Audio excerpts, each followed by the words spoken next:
بسم الله الرحمن الرحيم نحمده ونصلي على رسوله الكريم أما بعد فأعوذ بالله من الشيطان الرجيم بسم الله الرحمن الرحيم إن في خلق السماوات والأرض واختلاف الليل والنهار لآيات لأولي الألباب.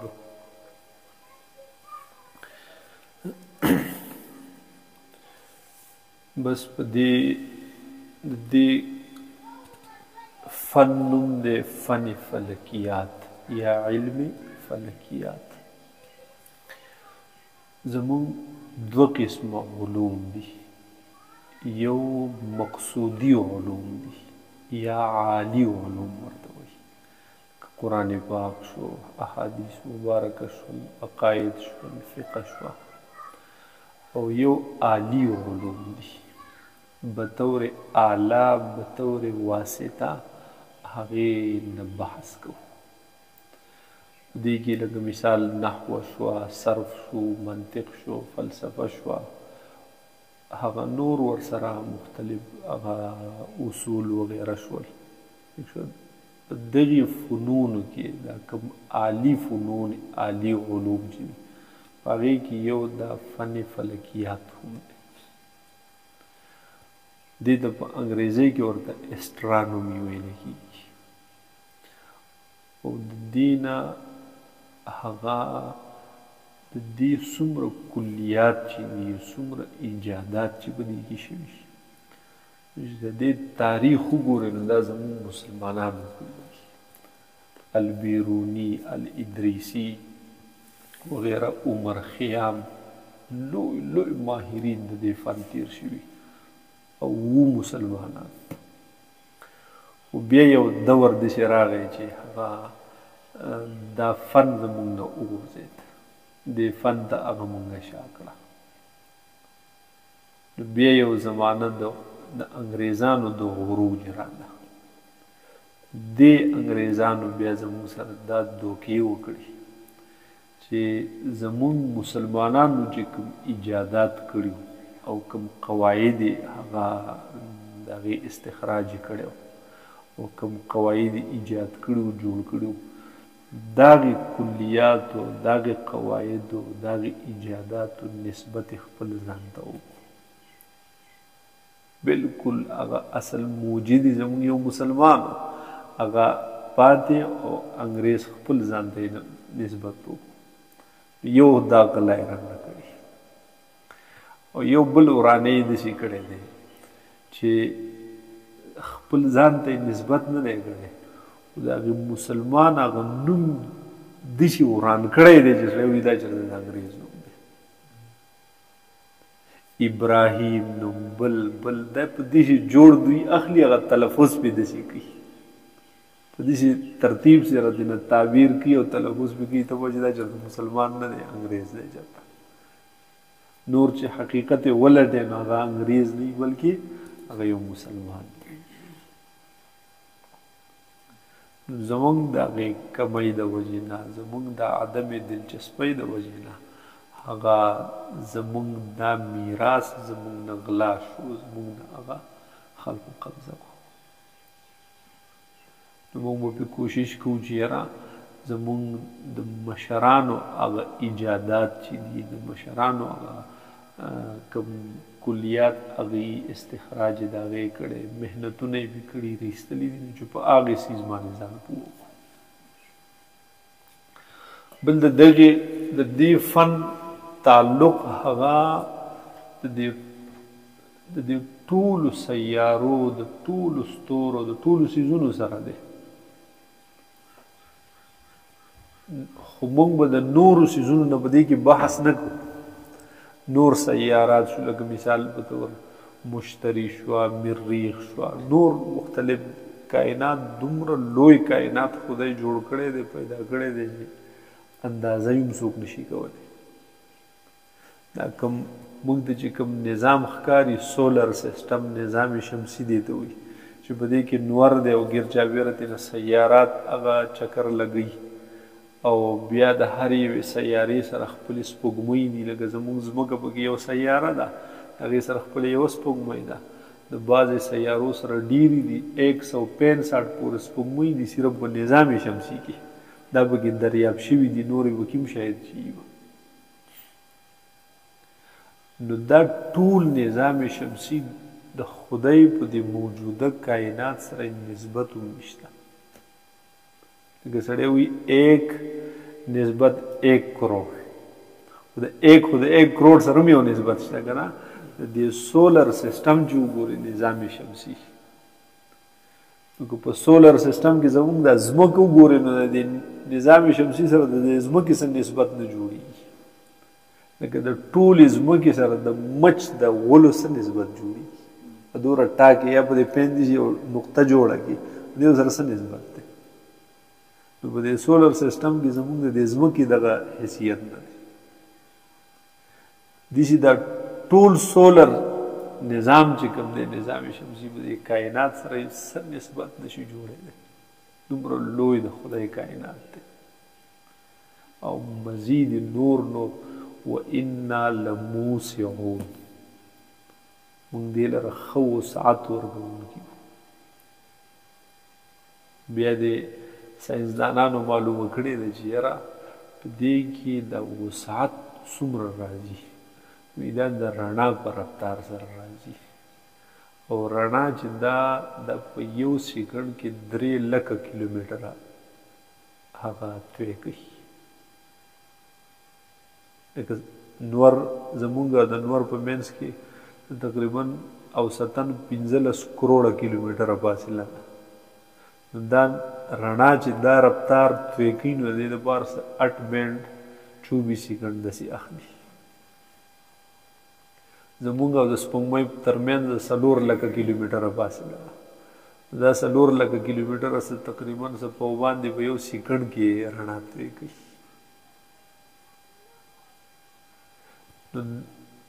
داسې ستوري پکې شته، یو ستوری به وګورو قطبي ستوری چې ورته وایي پولرایز، د دغې رڼا په اعتبار سره زمونږ او د هغې په منځ کې فاصله 256 سال ده. لکه د نور او زمونږ فاصله 8 منټه ده، د سپوږمۍ او زمونږ فاصله یو په باندې 1 سیکنډ ده، او په دغې اعتبار سره زمونږ او د هغې په منځ کې 256 سال فاصله ده. نو د دغه ټول ستورو نه، د دغه ټول نظام کائنات نه موږ بحث نه کوو، بلکې موږ به د هغې څیزونو نه بحث کوو چې کوم په شریعت کې زموږ دپاره ضروري دي. لکه مثال زموږ د شرع یو اهم حکم هغه مونځ دی. د مونځ دپاره هغه ضروري څیز دا دی چې ته د وخت پېژنې، او اوقات چې مونږ روباسو د اوقاتو هغه استخراج کوو، نو هغې کې به زمونږ فن فلکیات زمونږ په کار راځي. نو فن فلکیات، علم فلکیات نه به مونږ بحث 2 ځایه پورې کوو چې زه د دې په مدد سره خپل اوقات را معلوم کړم. بس ٹھیک شوله؟ ځکه په شریعت کې زمونږ دې ته حاجت دی که نه، نو د دغې پورې به دې بحث کوو. دویم څیز د سپوږمۍ حالات دي. زمونږ د شرع ډېر شي حکمونه موقوف دي په هلال باندې، په سپوږمۍ باندې. لکه حج چې راځي خو هغه د سپوږمۍ په حساب، جنوري فروری په حساب خو نه راځي. روژه چې راځي خو د سپوږمۍ د حساب، قمري حساب باندې راځي، د شمسي حساب سره خو دا هېڅ تعلق نشته. اسلامي میاشت شروع شوه، اسلامي میاشت ختمه شوه، اسلامي میاشت منځ ته ورسېدله، نو په دې کې خو دخل ټول صرف سپوږمۍ لره دی. نو موږ به او دا سپوږمۍ هم د دې کائنات د هغې سیاراتو نه یو سیاره ده، د کائنات د مختلف څیزونو نه یو شی دی.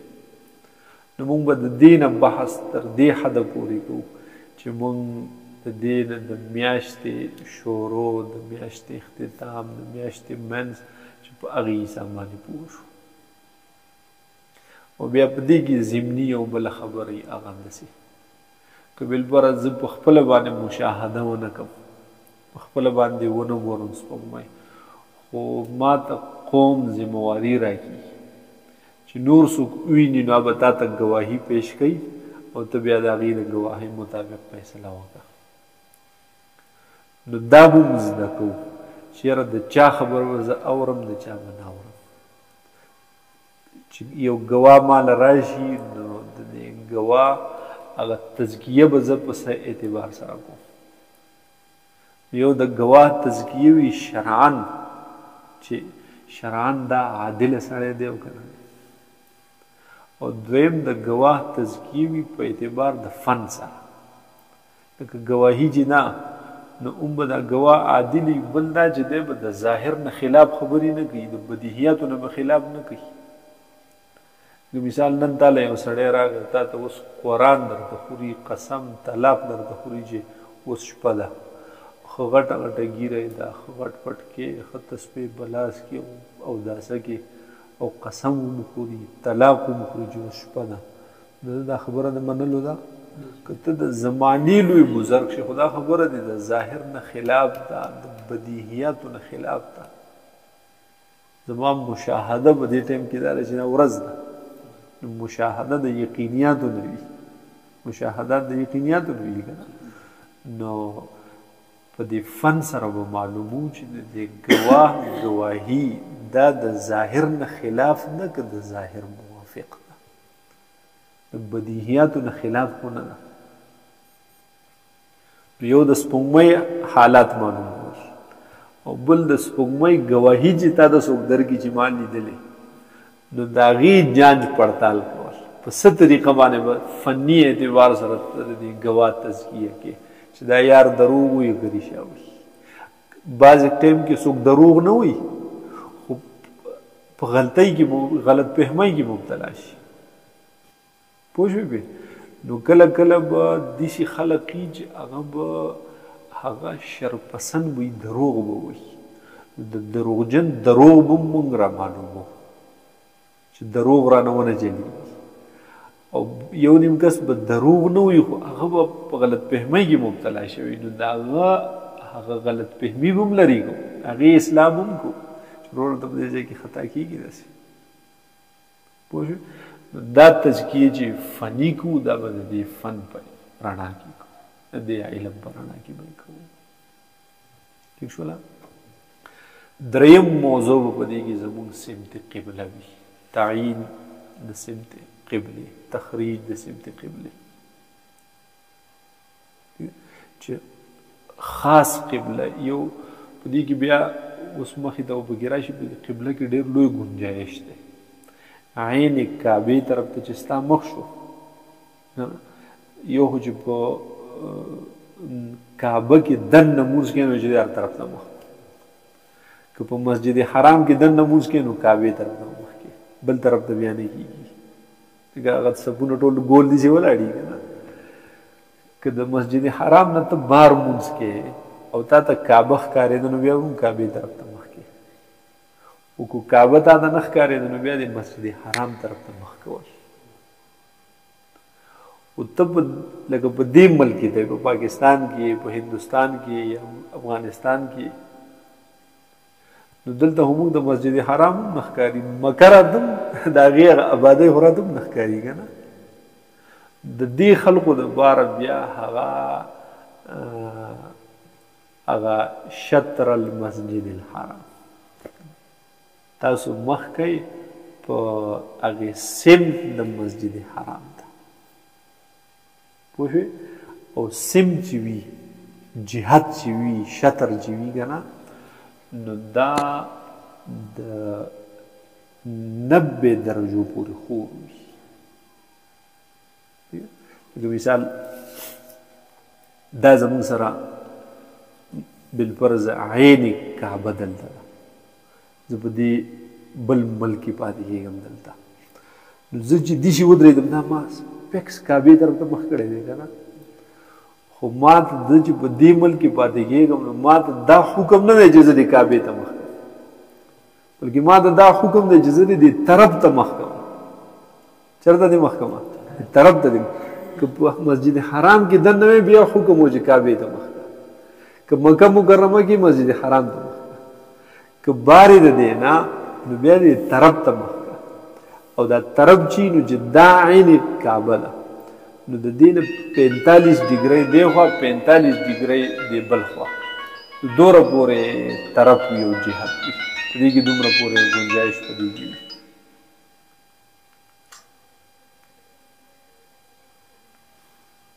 پوه شوې؟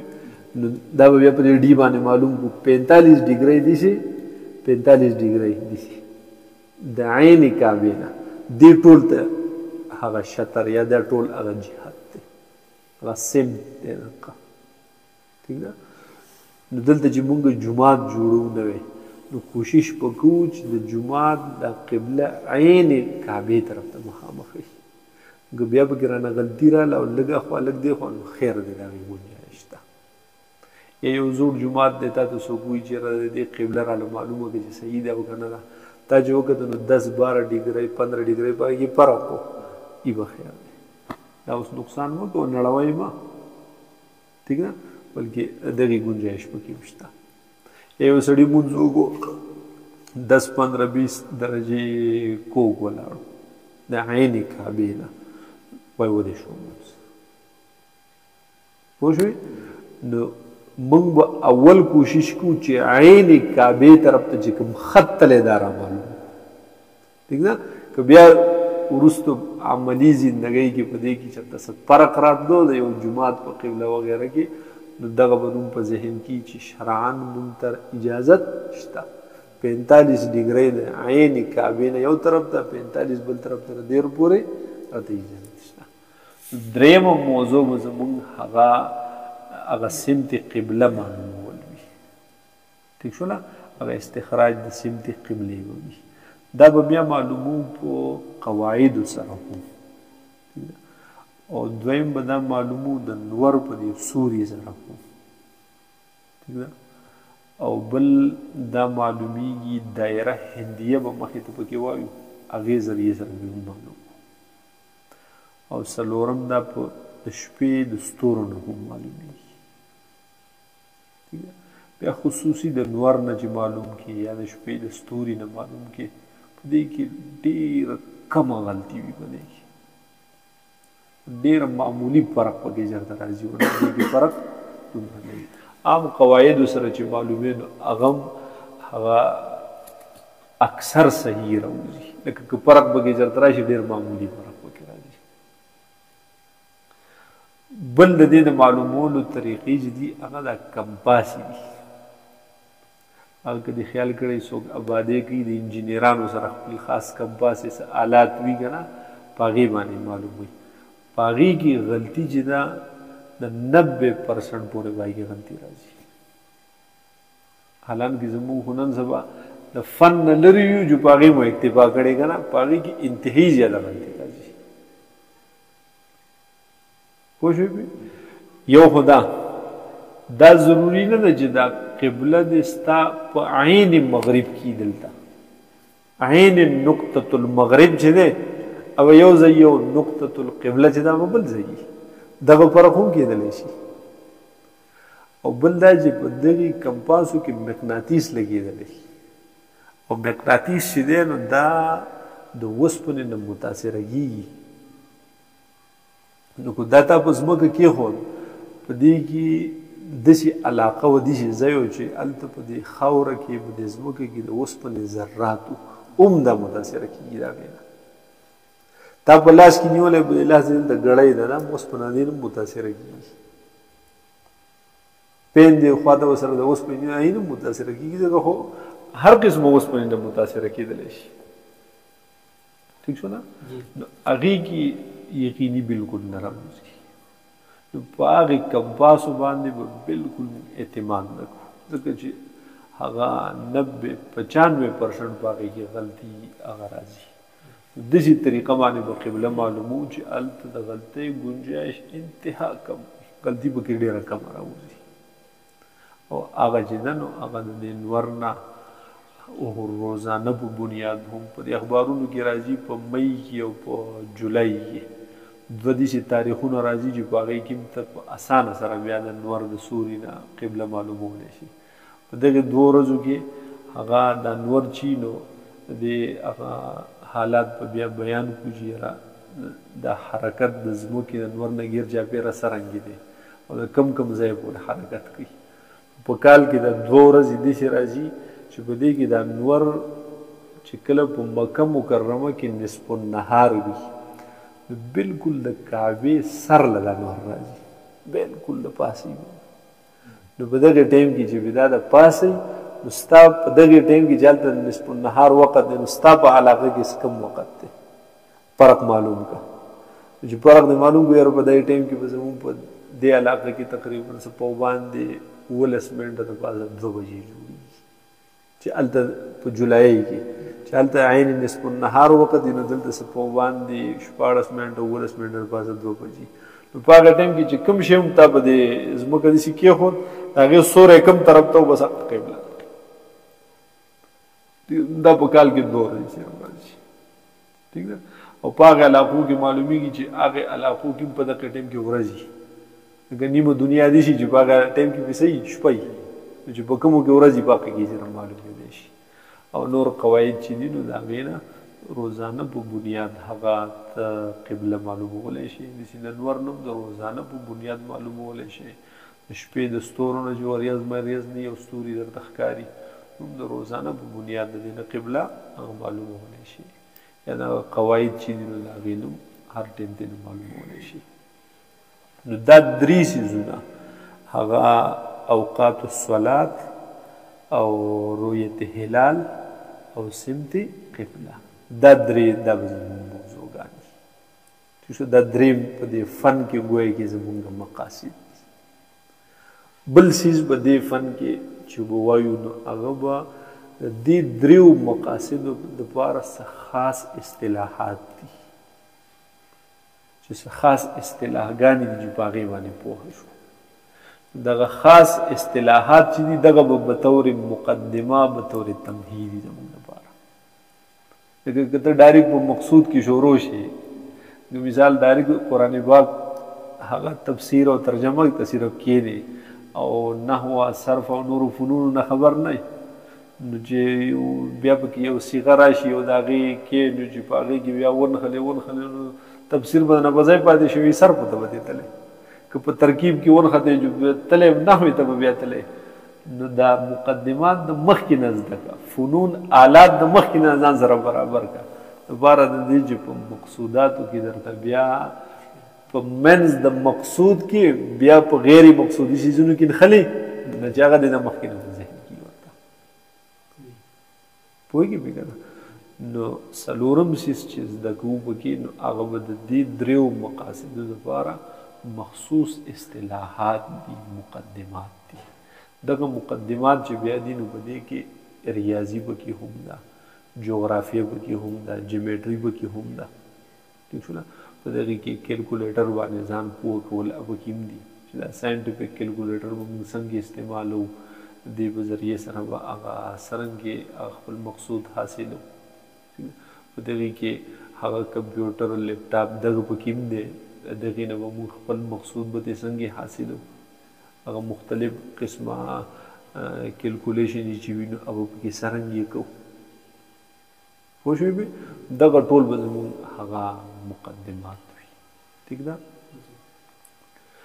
نو او بل تاسو ته معلومه ده چې یاره زموږ په مدارسو کې طریقه دا وي چې د هر کتاب د شروع کولو نه مخکې هغه د دغې کتاب یا د دغې فن تعریف موضوع غرض دا زده کوو.